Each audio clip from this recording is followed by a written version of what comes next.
தனித்தனியாக போடுவோம்.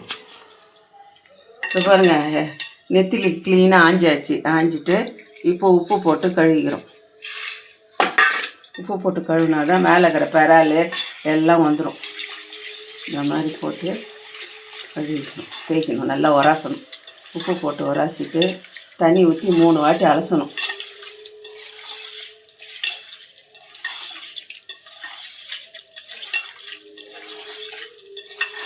மீனும் பளிச்சுன்னு ஆகிடும். அந்த பாருங்கள் எப்படி பளிச்சுன்னு மீன்.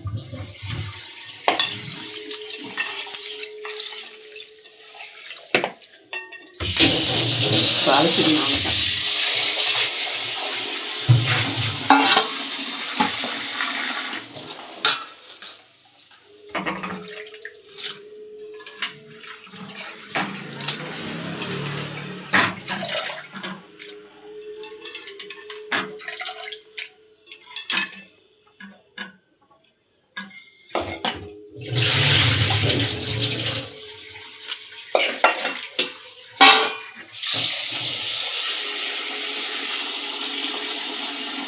இஷ்டம் எத்தனை வாட்டி வேணாலும் அலசிக்கலாம்.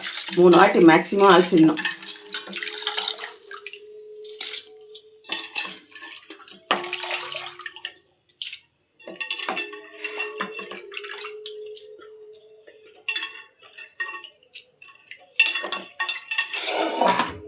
அவ்வளோதான்.